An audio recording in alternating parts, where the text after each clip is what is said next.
if I don't start a timer, it's going to be longer than I'm supposed to be. All right, so this is our last week of the ministry Servanthood 101, kind of like a little series that we've been doing on ministry and serving and things like that. Tonight we're going to be talking about perseverance.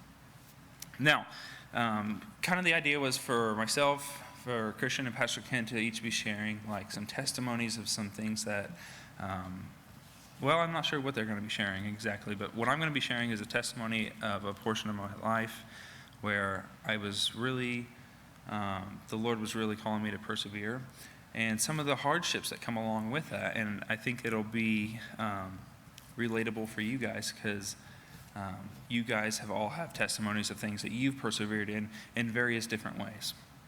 So to share part of my story tonight, we're going to have to go back about 6 to 7 years. I was raised in the church. Sorry, this little thing fell off. So. I was raised in the church and kind of like wasn't legit. I was like fake the whole time. My whole childhood years coming to church and things like that. So 6 to 7 years ago is whenever the Lord really called me to be legit.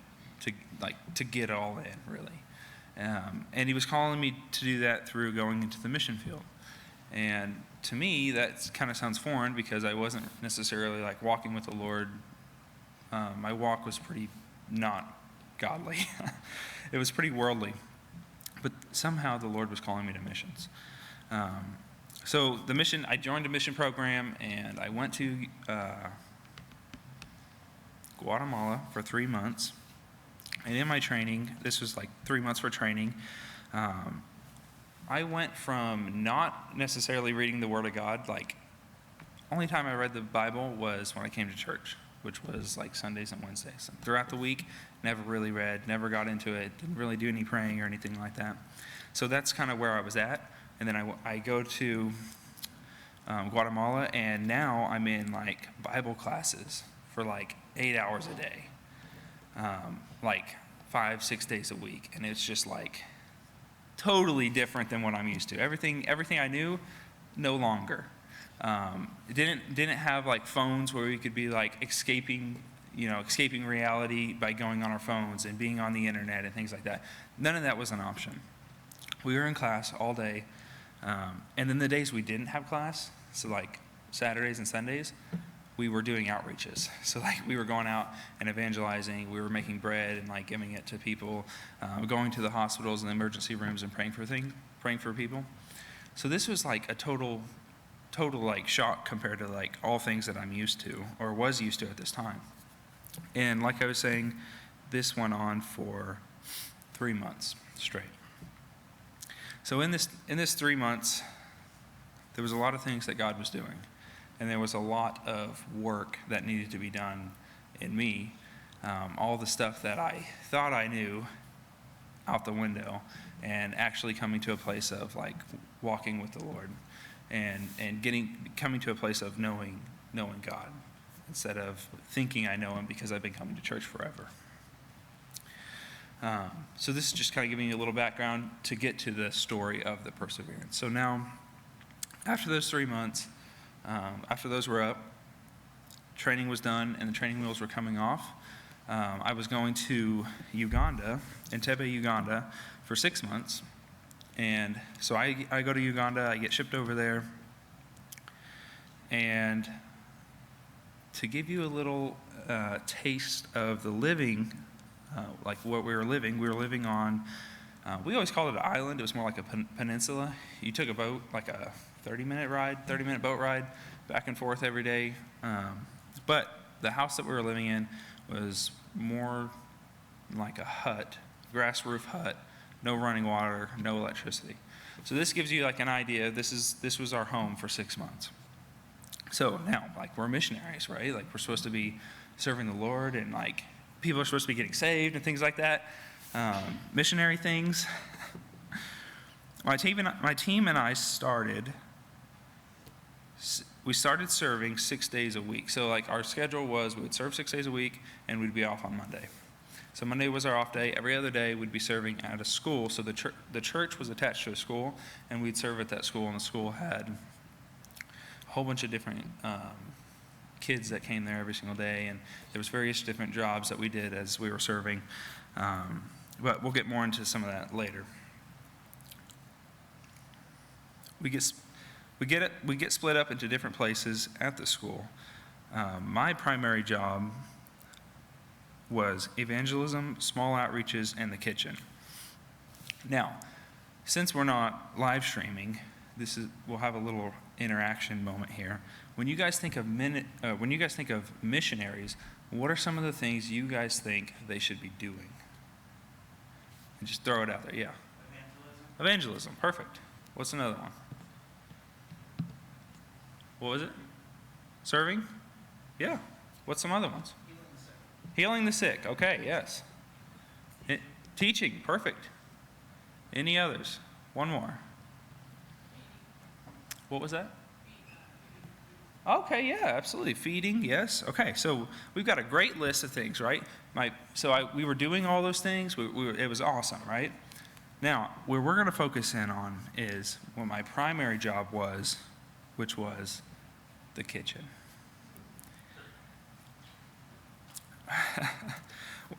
So, we served 2 meals to the whole school every single day, breakfast and lunch. Now, breakfast was a hot tea and a little, not a biscuit, but a little piece of bread. Lunch was normally, it was either rice and beans or beans and posho, which posho is like a weird mix of flour and water, and it makes like a paste. Anyway, one or the other. There was 500. We'll get into like the math portion of tonight. There's 500 kids at the school, and we serve them 2 dishes per meal. So for 1 meal, how many dishes is that? 1,000. For 2, how many dishes is that? So we're talking 2,000 dishes a day, not counting staff and all that stuff, but we'll just keep it with 2,000 a day. So we're in the kitchen, and we're cooking. We're cooking over fires, wood fires that we're managing, and we're cooking all this food for all these kids. We're washing all these dishes. Now let's give you a little example of what the dishwashing was like. 2,000 dishes, that's a decent amount in a day. But it's not a normal 2,000. It's 2,000 without running water. So you're pumping your water over here, you're carrying big 5-gallon jugs over to the sink area, you're plugging up the sinks, you're dumping them in there, and then you're washing your dishes, and you're using that same, I don't know, there's different theologies when it comes to washing dishes. Some people plug the sink, and some people just let the water run. Well, we plug the sink. So now think about a plugged sink and bean juice. How fast does that sink get nasty? Real fast. And, you don't like carrying water, so you just let that thing get nasty. Anyway, that's a side note. So we're talking 2,000 dishes a day. We're talking all the food that we're cooking up, things like that. So here's the question I have for you. Let's say I was there for 182 days, but we need to subtract the weekends that I was off, my Monday that I was off. So after subtracting those days that I was off, that grand total of dishes that I washed when I was in Africa was 316,000 dishes. My question I would like to present you with, how fast before you start wondering, what am I doing here? I quit my job, paid all the money to come out here, left my comfortable life that I was living, what the heck am I doing out here? How long would it take you guys to get to the point where you would be like, I don't know about this? Well, for me, it was right around 3 months. Right around 3 months in, which was right around the halfway point, I reached this point where it was like a breaking almost, where I started asking myself questions that we'll get into. But for some of us, you guys resonate. What's the word? Resonate. Thank you. You resonate with 3 months. Others of you in here might resonate with 158,000 dishes is where I started asking myself questions like, why did I come all the way over here? Missionaries are just washing dishes? Like, am I actually serving the Lord over here? And I got to this place of almost like burnout. Except it's not like when you're in a ministry at a church and you get tired of serving and you just say, hey, I'm going to take a break. There's no, hey, I'm going to take a break. When you're in Africa and that's what you're paying all that money to go and do. It's like, so I got to this place and I remember like crying out to the Lord one night and just like frustration and anger. And the Lord really spoke to me. And what he was saying to me is, you're not here to wash the dishes. You're here to invest into the people next to you. And that was a really hard thing to receive because I had spent 3 months just accomplishing the task that was put before me. And I really hadn't had a single deep conversation with the people that were around me every day. Can't say that I probably knew their name, but that was about it. And then this reminds me of John 15 tells us. John chapter 15, verses 4 and 5. Abide in me, and I in you, as the branch cannot bear fruit of itself, unless it abides in the vine, neither can you unless you abide in me. I am the vine, you are the branches. He who abides in me, and I in him, bears much fruit, for without me you can do nothing. You see, that whole time, I think when you really dive into John 15, you start asking yourself, like, is there a difference between abiding in the Lord and, like, my uptime, my time where I read the Bible, right? So I try to make this difference where when I'm reading the Word in the morning, that's like my uptime where I'm just sitting with the Lord and hearing from God. And abiding, the word abide actually means to remain. Abiding is me remaining in that like all day long. Me continuing to go back to that. Me continuing to be with the Lord all day. So putting all these things together, the Lord's like calling me that I'm actually there to invest into the people that I'm there with. And it really changed the perspective of this, down one path it could have been a total burnout and I'm just done, counting down days till I go home. But it was actually a perspective change for me where it was, okay, I only have 3 months left, and I got to make it count. I got to start investing into these people that I'm with every single day. And when I think about perseverance, I want to leave you with this. If we're just trying to persevere by yourself, more than likely you're going to end up where I ended up. Like what Jesus said, apart from me you can do nothing in John 15. But attached to him, remaining with him, you can do great things. So for me, like the answer of perseverance was to be attached to Jesus continually and doing the things that he said for me to do, ultimately the things he was calling me to do. All right. I've already gone over my time, so we're going to do, each one of us are going to have 10 minutes, and then we're going to open it up to Q&As. Any questions you guys have for anything that I just shared, and then we'll go on to the next person. So if you guys have any questions, we'll do that now. Tanya.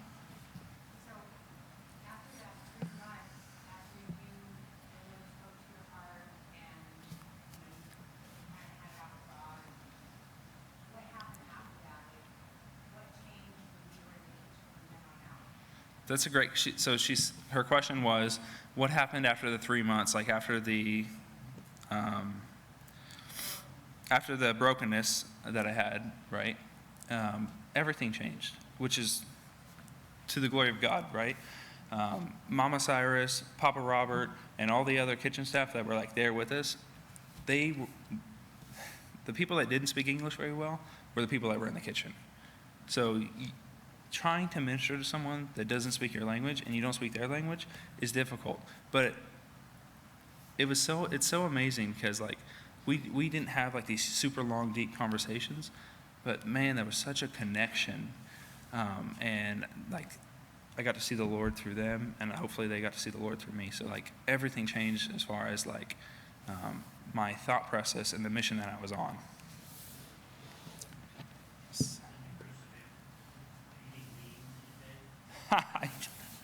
Yeah, I can still eat beans today. Yeah. Any other questions? Did you volunteer in the kitchen, or were you assigned that? Yes and no. I was not about to teach English.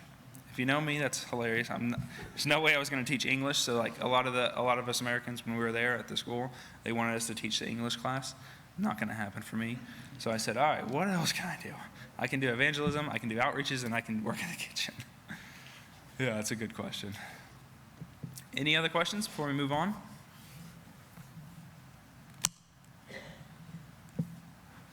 Oh, yeah, Jerry.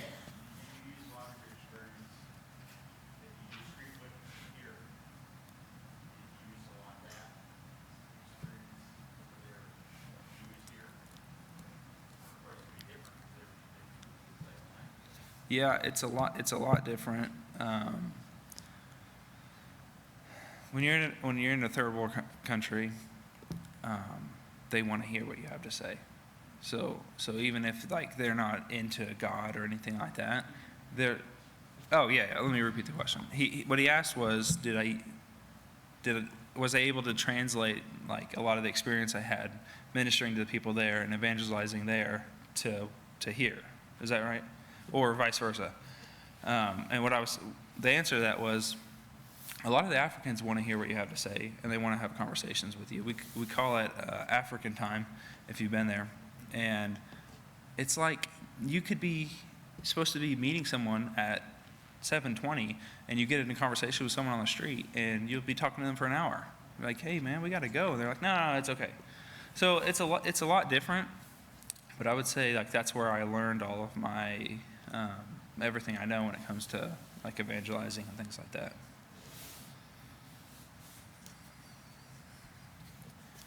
What God taught you about perseverance there in the kitchen, how has that played out here? Well, it's a lesson that I've taken with me forever. Like the lesson of like investing into whoever you're around all the time. But I would say the perseverance side of that lesson was to focus on Him, and that translates to wherever you're at, whatever ministry you're in, if you're in a ministry or not, to change your focus to be on Him and to remain with Him, and you can do anything.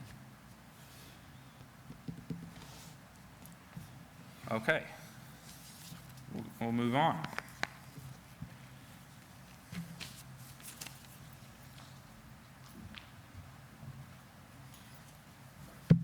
Ooh.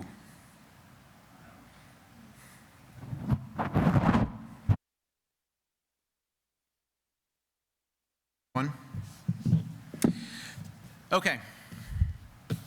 So there's a lot of different types of ways we can think about perseverance and different scenarios that we could probably all think of if we've had any amount of seasons serving the Lord. For me, I was trying to juggle between some things, and the Lord really just kind of made it very, very, very clear what He wanted for this presentation tonight. The year was 2013. At this point, I had been a Christian for 12 plus years.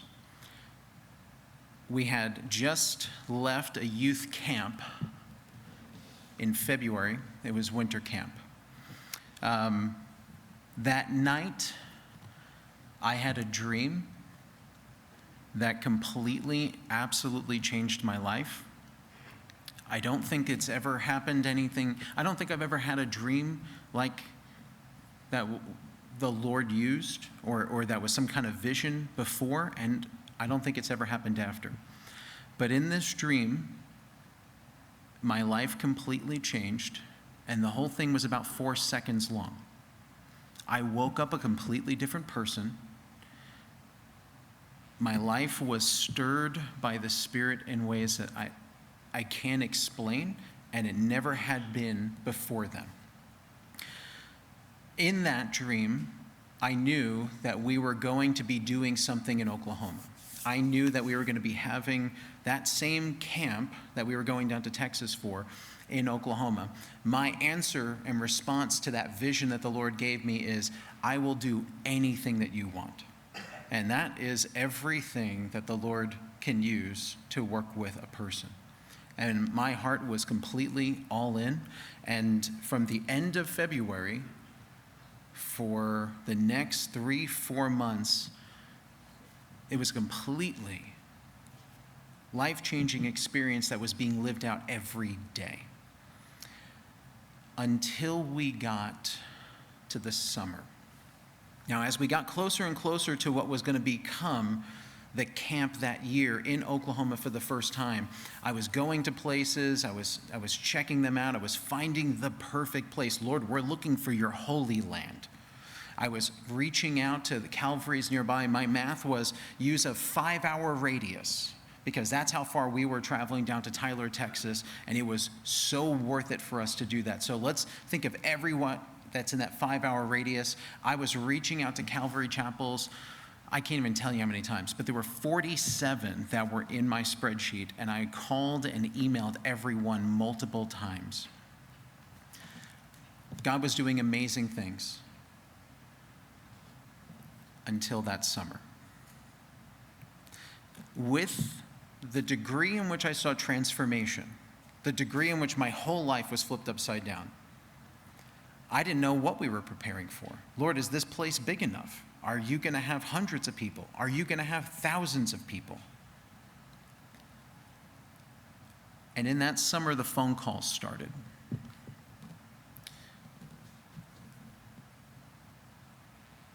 This one area would get canceled, and then the next area would get canceled. We would lose a speaker. We had churches who said, man, this is so exciting. This is what we were waiting for. Respond and say, I guess we didn't have anybody that was interested. We had churches who stopped answering phone calls. We had kids who backed out at the last minute. We had so many things that were going on that I got to the place literally, and if you know me, you know I have no problem talking on the phone. I'm usually talking on my phone. I didn't want to see my phone. I didn't want to hear my phone, because every text and every phone call was another cancellation. There was no good things happening. It started in June. It got bad in July. And by August, I was about done. And I got to that place of just being completely finished with all of this. And I had a conversation with another pastor. And in this conversation, I really can't say it was anything that this person said, but the Lord spoke to me. And he helped me understand in this moment, in this call, in this experience I was having and everything, it didn't matter what the setbacks were, right? So we might be thinking like, wow, we're going to just start planning for thousands. If we build it, they will come. You know, we could have that kind of mindset. And I did. I was very open. I didn't know what was going to happen, but I was very open to whatever was going to happen, because I knew God was doing real things. But what started happening that summer was I was being tested in real ways. And the real things were going to get tested to see if they were really real. And this wasn't fun until that phone call. So in that phone call, here's the realization that I made. And this is what this all comes down to, my whole 10 minutes, which is nearly eaten up already. It came down to the perspective that the Lord gave me, that every single phone call, every setback, every cancellation, including my partner. Now, I'm like, this is my first rodeo. I don't know what to do, but we're doing this together, right? And my partner was completely all in until I got that phone call from my partner too, who said, I'm going to be out of the country that weekend. But in this phone call, the Lord helped me to see that every single thing that comes up is a test to how you will be faithful in it and through it. Every single thing I was going to face was no longer about whether or not it was going to work out or the event was going to work out, but it was all a matter of my faithfulness no matter what the next phone call, text, or setback would be. And once I had that perspective, the freedom that I had, the empowerment that I had from God, the enemy was dragging me down. I was really at the point where I was like, this doesn't make any sense, God. If this is of you, why is it not working out well? Why is it not blowing our mind with outcomes that are far surpass anything we can ever imagine? And really what it came down to is, will you be faithful no matter what happens? Will you be faithful no matter what the setback is? Instead of looking at the setbacks as God's not in it, the setbacks were, is Christian in it? And man, when I caught that,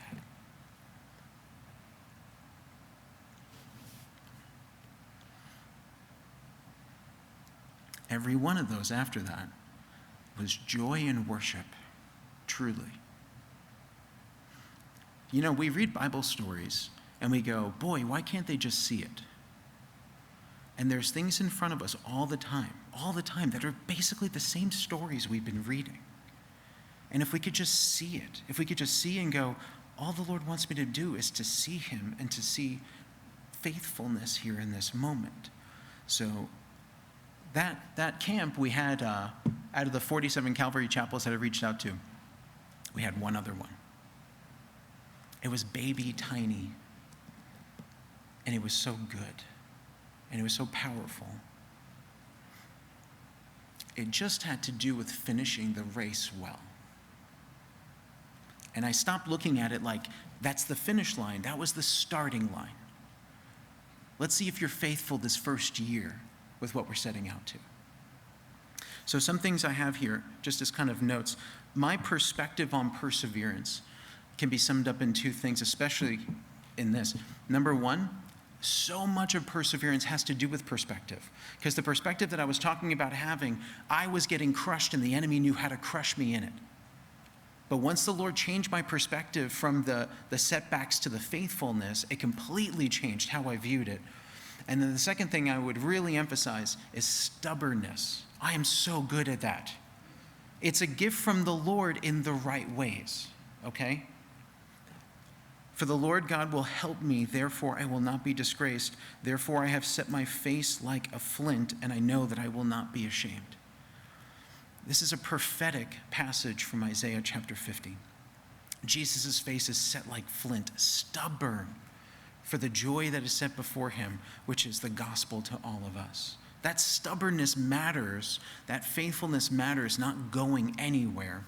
And just some other things with that in mind, of that stubbornness and that faithfulness, my highlight from just this preparation time and everything really comes from 2 Corinthians. And I want us to think about the things that Paul makes known to us. He references being in labors more abundant. And Matt was talking about laborers in the mission field, and we know what labor is like when it comes to ministry, but labors more abundant. Stripes above measure, prisons more frequently, in death often. 5 times I received 40 stripes minus 1. 3 times I was beaten with rods. Once I was stoned. 3 times I was shipwrecked. A night and a day I have been in the deep. In journeys often, and now we get to the perils. Perils of water, perils of robbers, perils of my own countrymen, perils of Gentiles, perils in the city, perils in the wilderness, perils in the sea, and perils among false brethren. In weariness and toil, in sleeplessness often, in hunger and thirst, in cold and nakedness. Who wants to sign up?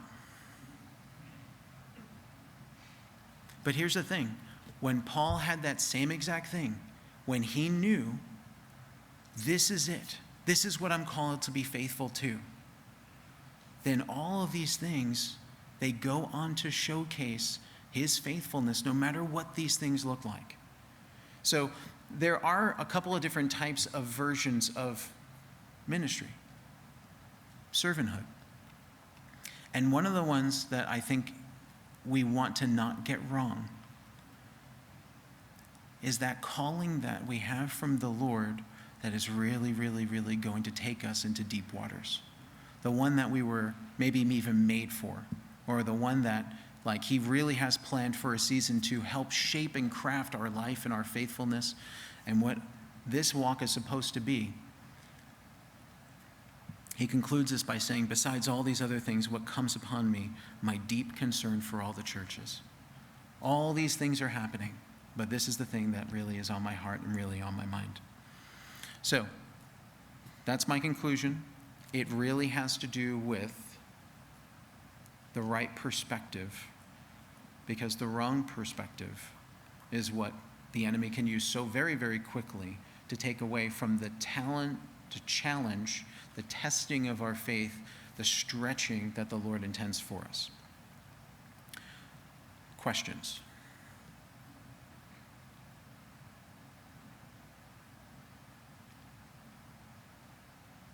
Well, let's do it this way. Let's have a little discussion about it. How do we sometimes not get into the game, like we talked about last week, because challenges are looming? We might be tested with things. It might get complicated. There might be shipwrecks ahead, so on and so forth. In these kind of areas, like, what do we need to talk about? What kind of questions, what kind of discussion is the Lord wanting us to deal with and contend with for the things that he wants to challenge us to and stretch us in?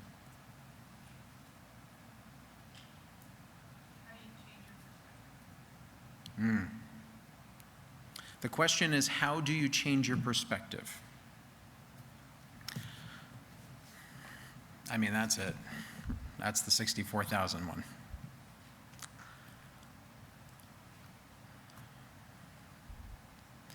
I have to say, honestly,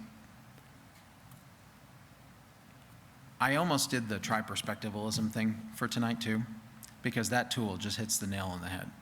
When we, in our state, have that myopic perspective, that very limited angle of the things that have to do with our anxieties and our fears and our comforts and our concerns, we're not the kind of servants that really are ready for whatever, whenever, wherever. So I think perspective has to come from appreciating and understanding.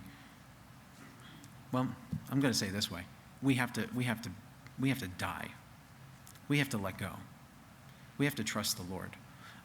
One of the things I didn't actually touch up on, it was somewhat implicit, but this is a faith thing. And I think that the Lord is going to call us to things and stretch us so that our faith really can be tested. But if our faith is going to be by sight, and especially by our expectations, we have to let go of that. We have to really, like, the Lord is going to contend with us so that can die. That's a good question. Clayton. I think you were talking about the Lord lays things on the heart that he wants us to do. Yeah. So men typically take off running down the road with those high expectations, like they're from an auditorium, just serving the Lord and all Mm-hmm. that. That wasn't the plan. And that's I would say it's not the destination as much as the journey. Mm. But I see that all the time in my own life. Sometimes I'm out trying to serve, but then again, come on, Lord, it's my plan, not what it feels. Mm. That's kind of what you meant. Yeah, so Clayton's question, in his observation, sometimes we get very excited when the Lord stirs our heart towards something. And we can kind of put the cart before the horse and get excited and think large things, but it's not about that as much as it's about the journey and faithfulness through the journey. 100%. Yeah, that's a great question. Other questions? Did you have? Yeah, I was gonna, I guess I have two questions. Did you ever think about quitting? Oh my gosh. Okay, so I've kind of shared this a little bit at a teaching on a Wednesday night randomly, but what? Oh, sorry. Did I ever think about quitting? Did I ever think about quitting? So if you guys remember from the story, I'm talking to Brandy on my lunch break. I'm in Target. I'm in the salsa aisle. And I was going to chuck the whole camp plan because I had an idea. What camping with tents, I know that world. I know that world. I've done camping things before. We could just make this a camping trip because one of the things that crushed me, and I was telling PK this earlier today, I had to come to the board and pitch this and ask for thousands of dollars. For any kid who was ever in my youth, I didn't ever do anything with money in the youth. Nothing. Like we would have like maybe an event and I'd say bring $5 for pizza. Like we never did anything that had budget. And this was going to be in the black. We weren't going to go in the red. We weren't going to just throw away money or make an investment. The kids were all going to pay for it, but I've never asked for anything like that. So even just going and asking, there was so much pressure that I had about this big event thing. And then you have to balance it. Like they're like, well, how many people? I'm like, I don't know. I'm not the Lord. And they're like, that's not going to work, kid. So there was a lot of pressure. And I had that moment of, I'm just going to do a camping trip. I'm not doing all this. What's it going to take? Like, just bring an extra tent, throw it up in the tree? Like, let's just do this in God's beautiful auditorium. And then the Holy Spirit just got me in the salsa aisle. And the idea of, yeah, you can do that. You can do it of your own strength. You can do it of your own faculties, your own ability. You could do it your way. You could do it another year like that. Or you could be faithful to the things that are beyond what's your comfort. That salsa was hot. It still gets me because I didn't want to not be faithful to that moment. So, yeah, real close to quitting. Holy Spirit gave a little nudge. The salsa helped. And I think we had 47 wonderful, wonderful people that year. Anyway, that's my time.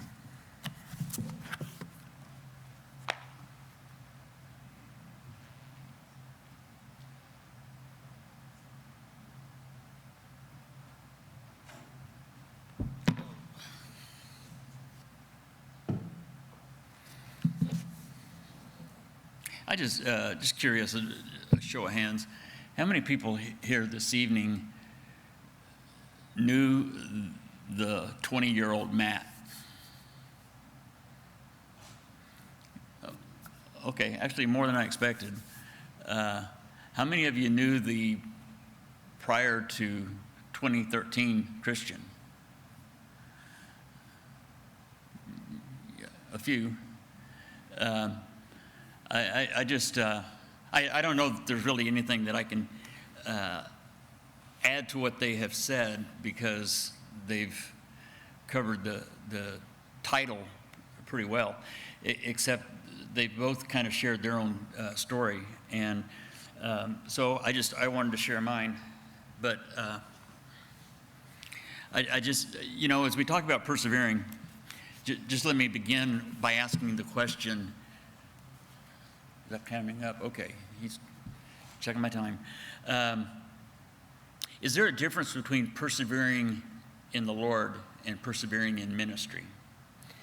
And I think that, how you answer that question is going to depend a lot upon how you define those differences. On one hand, you could say, well, since as Christians, and this is something that we've learned as Christians, we are all called to minister, so that means we're all called ministry, and so can we not persevere in the ministry and still persevere in the Lord? And like I said, I think it's going to depend a lot about how we define it. But I'm going to share some scriptures, and I want to begin with, this is Proverbs. All these are probably pretty well-known scriptures that I'm going to share with you. But this is the King James Version. It says, "Where there is no vision, the people perish." And I think it's important for us to understand that when that word that he's talking about here about vision is not talking about vision for a ministry or the vision for a building, or certain programs that we might institute. That's not what Solomon is talking about here. The New American translates it this way: "Where there is no vision, the people are unrestrained." And then the New King James, the Bible that I'm using, says, "Where there is no revelation, the people cast off restraint." And this word that's translated vision and revelation, there's a footnote in the New King James that says it's talking about a prophetic vision. Not just something that we feel in our hearts that we're called to go do, or something that we're trying to impart that vision onto other people. But it's if we don't have God is our focus, then what we do is kind of irrelevant. And I think the verse would have a pretty direct bearing on someone who's in pastoral ministry, as the three of us are. But I think just the importance of it can have an application on purpose pretty much everybody that serves the cause of Christ. Oswald Chambers said this. He said, "A man with a vision of God is not devoted simply to a cause or to a particular issue, but to God himself." And that, I'm sorry, we'll just put it back. I see people writing it down. That's the key. However, I think we'd probably all agree with Ozzy, but I think it's important for us to understand that we have this most natural inclination in each one of us as humans, is that we interpret all life's experiences through our own filters. And then when we do that, we act accordingly. So it's our interpretation of these life's experiences kind of form the basis about how we act. And we need to at least recognize that. Both of them were talking about identifying the call and knowing what God has told you to do and going this direction and saying and doing this thing and so forth. And yet none of us have this red phone that rings and we pick it up and God's on the other end and says, "Here's what I'd have you to do." So we need to at least, because I don't know that we can just really sit down and say, yes, everything I'm doing is 100% for God. I wish that were the case, but I don't know that we can necessarily just flip a switch and say, okay, I wasn't God-centered before, but now I'm going to be because I've had this vision of God. But I think we at least need to recognize in our prayer life and in our approach to his service that tendency lies within us. And if we don't do that, then we'll at some point play the victim card. Because people are going to do that with us. They're interpreting life's experiences through their set of lenses, and then we will in turn do the same thing with them. I know this guy that is some of you who are familiar with him. I know that he's somewhat controversial in a lot of Christian circles, and I wouldn't normally quote him except for the fact that I think he, in this context, he pretty much nails it. And Richard Foster said this. He says, "To applaud the will of God, to do the will of God, even to fight for the will of God, is not difficult until it comes at cross purposes with our own will." And then the lines are drawn. And I think Luther did a pretty good job as he was wrestling with this issue, this thing. And if you know anything about Luther's life, you can kind of maybe get an idea of where he's coming from with it. But he settled that issue with this following prayer. He said, "Lord God, you have made me a pastor in your church. You see how unfit I am to undertake this great and difficult office. and if it were not for your help, I would have ruined it long ago. Therefore, I cry to you for aid. I offer my mouth and my heart to your service. I desire to teach the people, and for myself, I would learn every more and diligently meditate on your word. Use me as your instrument, but never forsake me, for if I am left alone, I shall easily bring it all to destruction. Amen. And so for Luther, just every waking moment that he had after he had received his call to ministry was with that aspect of his prayer life. There's, I think, a very interesting passage of Scripture. Christian just taught on it a few months back as he was going through 1 Samuel. And it's kind of right at the end of 1 Samuel deals with David and his call to ministry, if you will, of being the king of Israel. And toward the end of that, you know, as he was running from Saul, and Saul had a wanted dead or alive hit out on him, and he had kind of, David, as a survival mechanism, had allied himself with one of the Philistine kings. And one day he found himself and his men marching with the Philistines to go do battle with Israel. And it says in 1 Samuel chapter 30, verse 6, now David, they got back, they'd been given a city called Ziklag, and that was a Philistine city, and they'd been living there. And when they came back, when the men were marching with the Philistines to go do battle with the Israelites, and some of the king's men started saying, David's an Israelite, you know, we can't trust him. And so the king sent him back home. When they got home, got back to Ziklag, they found out that the Amalekites had come and sacked the city and taken all of the women and children captive. And it says, now David was greatly distressed, for the people spoke of stoning him, because the soul of all the people was grieved, every man for his sons and daughters. But then it says at the end of the verse, it says, but David strengthened himself in the Lord his God. It's kind of a joke, you know, when the question was asked if Christian ever thought about quitting, and there's kind of a joke in pastoral circles that the average pastor thinks about it at least once a week, and usually on Mondays after the Sunday morning thing. And, you know, I found myself in this place before where I had to bring every thought into captivity and process this whole thing. Am I going to continue on or not? And people would be coming against me, and you know, I don't know that they were talking about stoning me, but probably in their hearts, metaphorically, they were. And so this is the verse that I think really ministered to me in encouraging myself in the Lord my God. And that's from 1 Peter chapter 5.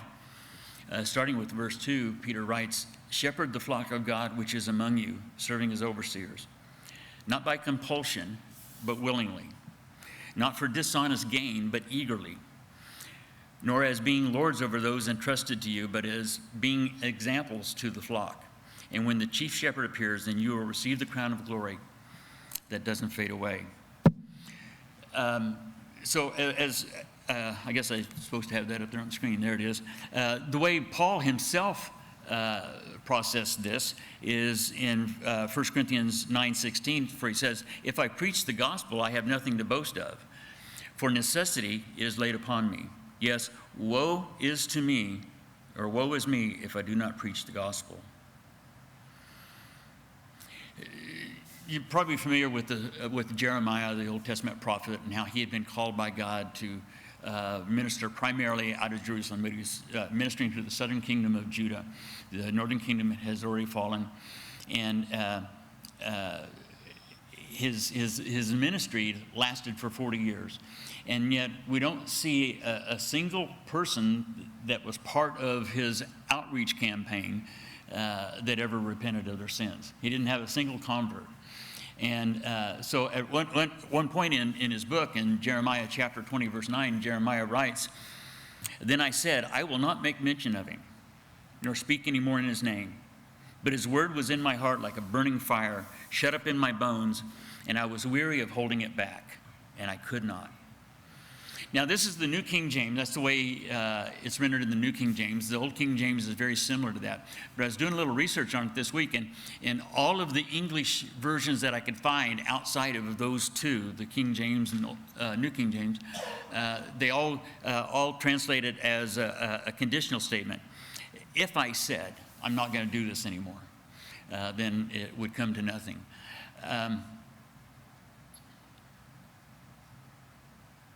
I think that we all kind of, we understand where Jeremiah is coming from. If you've been a Christian for any length of time, you come to this place where, you know what, as we prayed earlier for my friend in East Africa, he just sent me a message today. He says, my brother was mugged by a bunch of thugs yesterday, and they killed him, and they beat up his kids too. And I've never done that. You know, I've never had that experience. But I could see where, you know, my friend could say, you know what, this ministry thing is just, I'm not doing this anymore. You know, it just brings too much attack on my family and whatnot. One of the most well-known passages in the New Testament, I would venture to guess that we're all familiar with it. Most of us could probably quote it. It's as close to a cliche as you can find in the New Testament. It's kind of a platitude. It's a pious kind of platitude. But Paul writes to the Romans in Romans 8:28. He says, "And we know that all things work together for good to those who love God and to those who are called according to his purpose." You know, I was thinking as I was listening to the two of them share, and it's kind of going on to half of my life, not just simply my Christian life, but half of my life has been in pastoral ministry. And I found myself on numerous occasions questioning whether or not I was supposed to do this. I had a situation several years ago. This is early on in the church, and the church had grown to a point where the board had encouraged me to go full time, and it was a step of faith because the money wasn't there. We didn't have the money, but the elders had encouraged me to do this. They said they needed me as full time, and so I had. And we had 3 elders at the time, and a couple of months later, both of them resigned on the same day, and their reasonings were, I wasn't convinced on their reasoning. When you had a church of maybe 60 or 70 people, as we had at that time, adults, and they were wondering, well, what happened to these 2 families? And I shared with them what they had told me, but everybody kind of looked at me like, yeah, right, thinking there was something else behind the scenes, and there may have been. I just didn't know it. They never said it to me. And as I've shared about the finances of the church, and in our almost 34 years now, by never ever saying anything about finances, we just got some boxes in the back, and if the Lord leads you, then that's a good way to worship him. And that's just been our approach the whole time. And almost without exception, every year since the beginning of 1991, which was just a month or so after we started Sunday mornings, every year's income had preceded the previous year. Average probably about 10% over the years. It just increased between 10 and 15%, with one exception. And that was the year that I went full time. That was the year that I went full time when we had an income that could not support me to go full time. That was the year that I had the 2 elders resign on the same day in the spring, and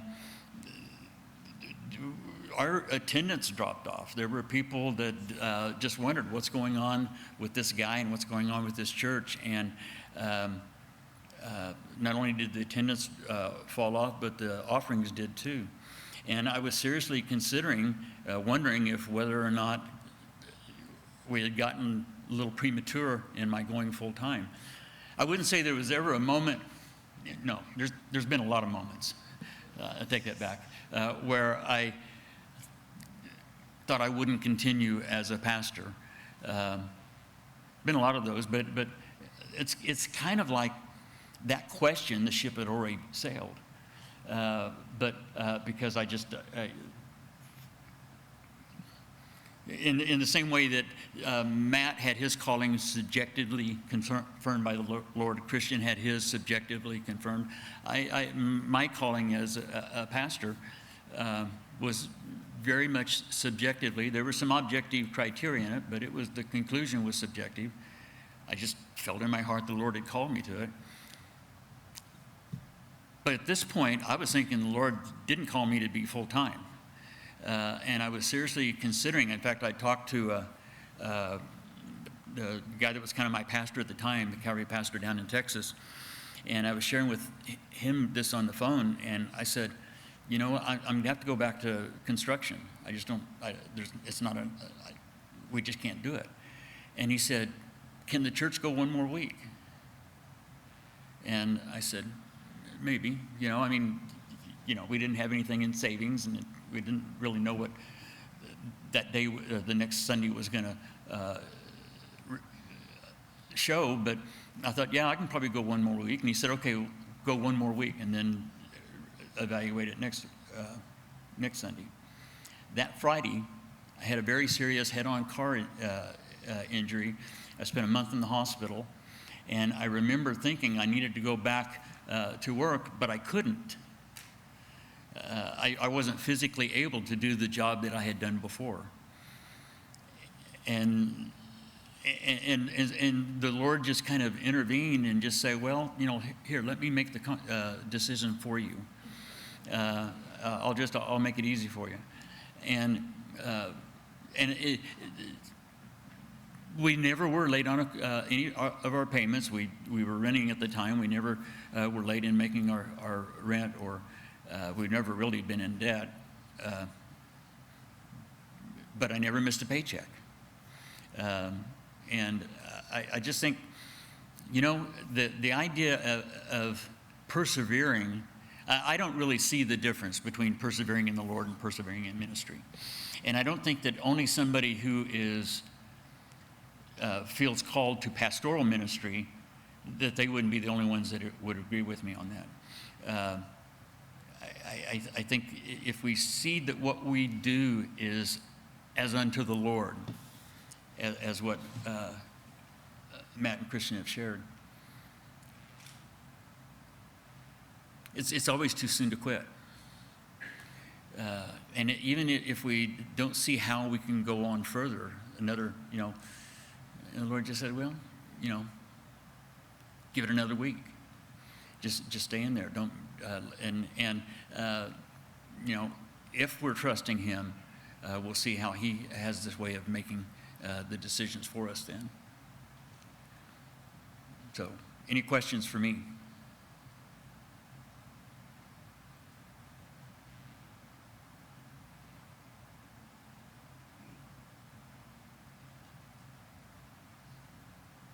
You think that's going to get you out of here earlier? I don't think so. Yeah, Jeremy. Uh-huh. What's the question?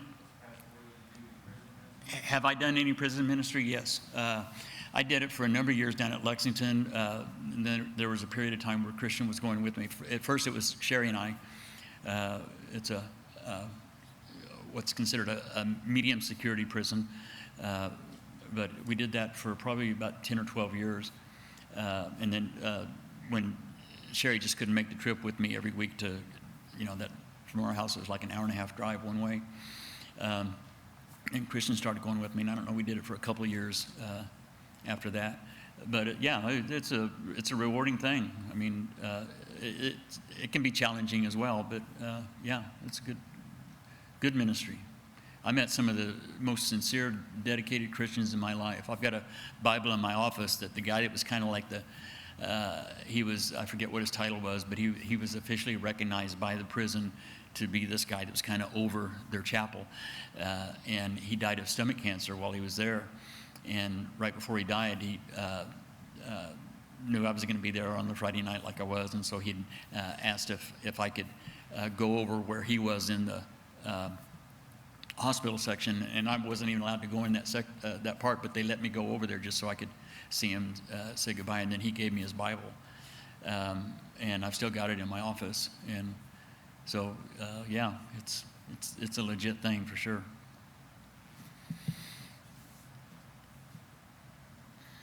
Kenny? What made you choose 1 Corinthians 9:16 there on 29? What made me choose those? Yeah. God. Because those are like kind of talking about evangelism, They're what? more geared towards evangelism. What I'm thinking about. Oh, why would you think that?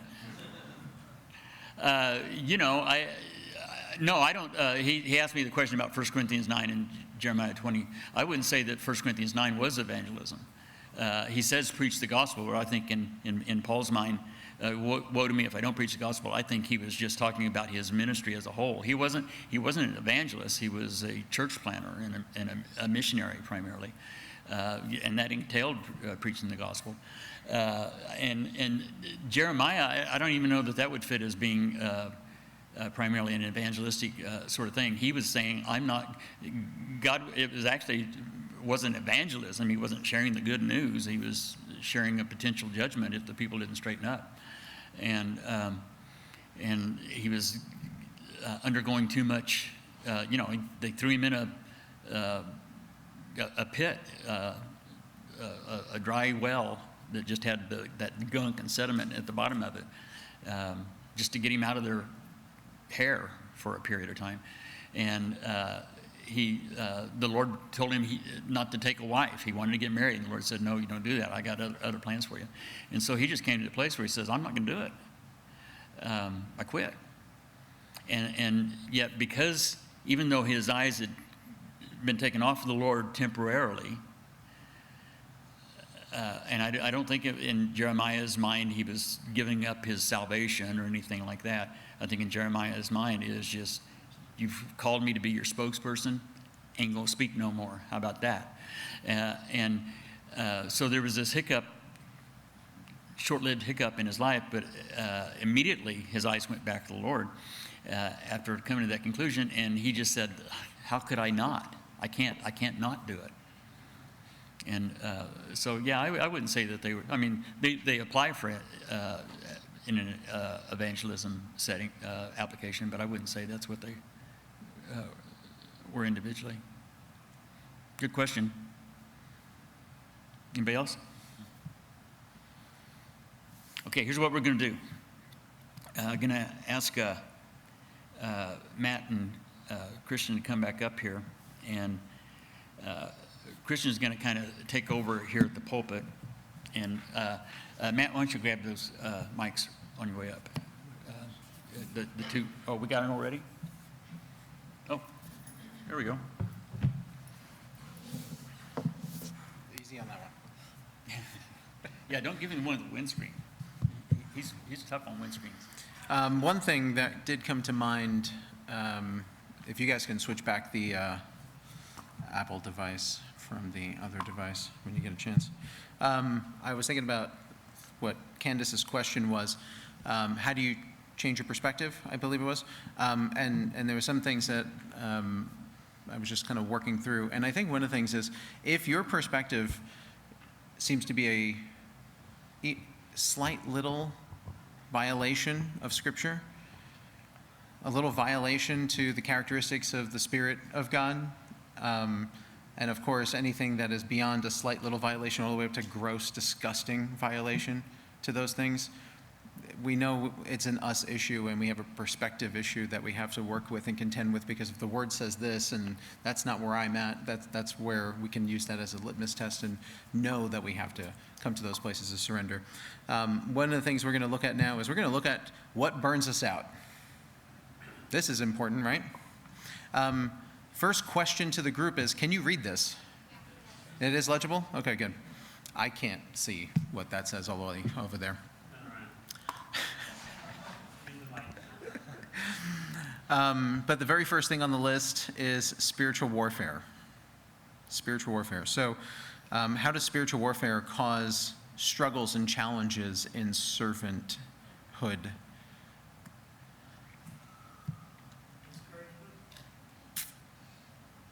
Discouragement. Discouragement?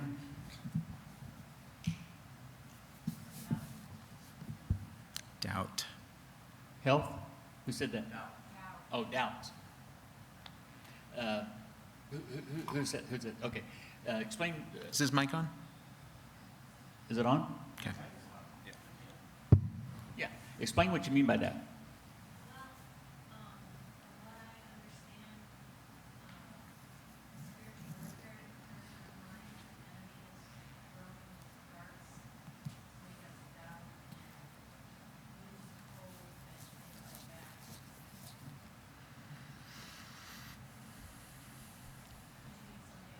No, no, we're asking you. Yeah.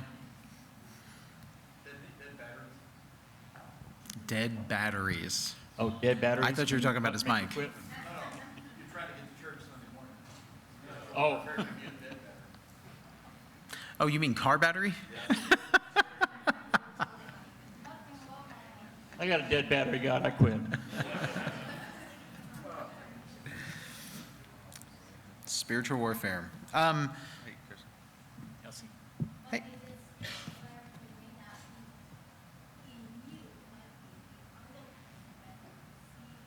The person who's in front of you on the road?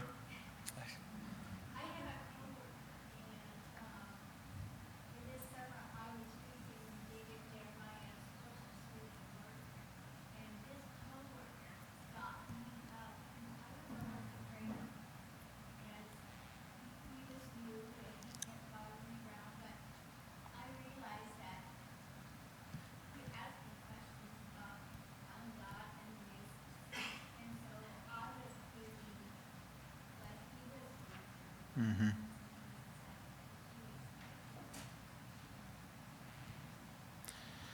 That was a lot to cover, but Can you summarize that? Short, Christian? she was going through a book by David Jeremiah in regards to spiritual warfare, and we'll say there was a lot of things that played out with her coworker in regards to that book and that season that she had with that.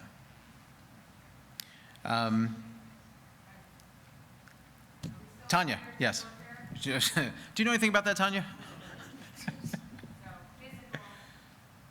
Physical elements? Mm.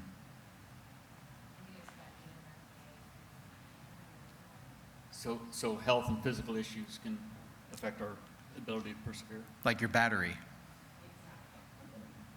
Well, Clayton. I was kind of joking about the battery, but it really is one of those things where that you and your spouse are getting along fine, and then you're going to teach Bible study that night, and all of a sudden, that whole afternoon, you're not getting along. Spiritual warfare, right? That's the only. Come out of nowhere. Yep. Unexpected. Would that never happen? No. Nor us. He has a friend. He knows a person. Our friends in Texas. Clayton? I think it is recognizing that we're in a spiritual battle all the time. Mhm. Fleshly, like someone does this and I'm going to do that. And I think it's really realizing that it is that spiritual, it's a spirit that's doing this all the time. I tend to get questioned. We're both from the Northeast. You know, we want to Oh, don't bring me into your spiritual. I know what we want to do in the Northeast, particularly New York, but yeah, just recognize that sometimes someone says something to you, it's really not them. Yeah, we don't battle against flesh and blood, right? Yeah. It's an interesting thing to remind ourselves that, like, we want to fight for people, right? Not, like, against people. I think, and just kind of dovetailing off of the comments about spiritual warfare, you know, the Christian life is spiritual warfare, okay? Sometimes they're direct frontal attacks, and then sometimes they're not. Sometimes it's somebody else that is going through the spiritual warfare, like was mentioned, and sometimes it's you. But I think the whole thing about this issue of spiritual warfare, whatever form it takes. Sometimes it's more overt, sometimes it's very subtle. But the whole thing of it is, how do we respond to it? You know, what do we do? Do we respond in our own strength? Do we play the victim card? Or do we make the choice that regardless of what this thing is that's going on, I'm going to keep my eyes on the Lord, like Luther's prayer was. Just to close out spiritual warfare real quick, I was thinking about Pastor Ken's testimony and story. I mean, just imagine you're taking this giant leap of faith. You feel called to the ministry, and then you have a very challenging year like that, and then you have a near-death accident that puts you in the hospital for weeks. I mean, there's definitely things that would challenge the, did I hear that right? Like, why didn't this turn into a miraculous situation? Why am I not seeing that grace? So, great example, I think, of spiritual warfare. Burnout and fatigue.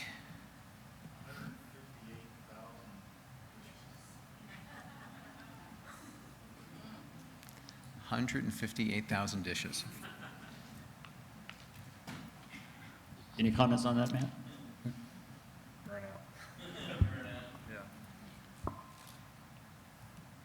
Okay, let me ask a question. I mean, you see the list on here, and these are all things that could cause us to not persevere.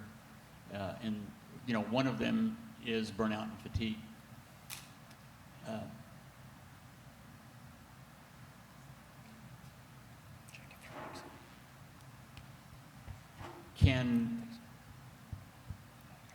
Can we as Christians whose eyes are on the Lord burn out?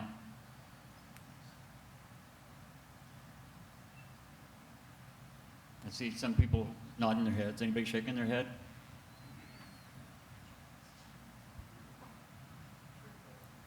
Huh? No, it's not a trick question at all.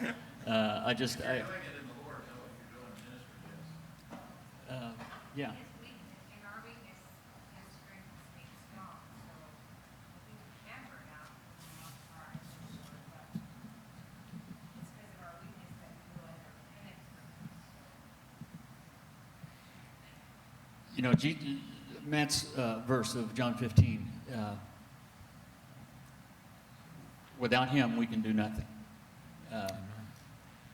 But then the counter verse to that is in Philippians, where it says, "I can do all things through Christ who strengthens me." So I would say that somebody who's full of the Spirit, a Spirit-filled person, not a Spirit-indwelt person, but a person who is filled with the Spirit, will not burn out. They might recognize the need to do a shift or sabbatical or break or something like that. But if the Lord is the one that's strengthening us, then we won't burn out. And so I would I would counsel the person that was asking me about this, if they're feeling burnout, then my question would be, so is the Lord your strength right now? You know, I mean, are you really depending upon Him? Because I just think that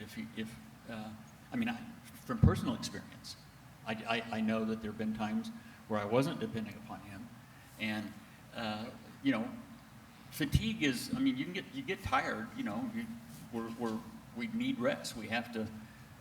We need to recharge the batteries when they go bad.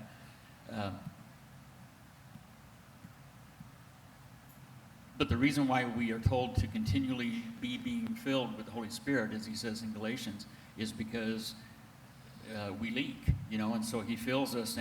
But then if the very second we put our eyes on our circumstance or ourselves or somebody else, the very second that our spiritual warfare battle is not given to Him, then we start feeling that fatigue and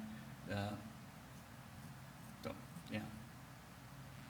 One thing I wanted to do on this one specifically, when I was down in Texas doing session in regards to something like this.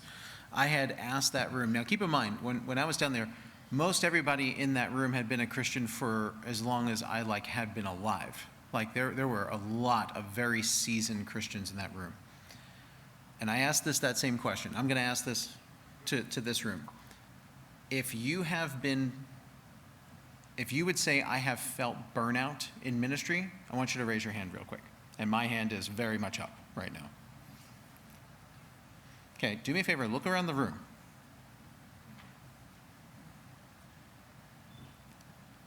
Except for you with guys with torn rotator cuffs, and you can't do this very long. It was the same thing. In fact, I would say in that room down in Texas, which had a lot more people in it, I couldn't find anyone whose hand didn't go up. And like I have shared before, I really do think that burnout is graciousness from the Lord, showing us hey, it's not supposed to run off that fuel. So let's ease that to a finish here, because this needs to run off the right thing. Loneliness and isolation in ministry. Definitely falling under that discouragement category of things. What are some examples of loneliness and isolation that can take place in ministry?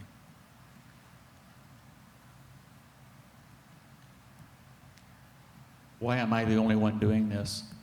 Would be that'd be one of the aspects of spiritual warfare when we start looking at that. Jeff, did you have your hand? Yeah, sometimes people don't want to approach you. They think you're already so filled up with other stuff. Mm-hmm.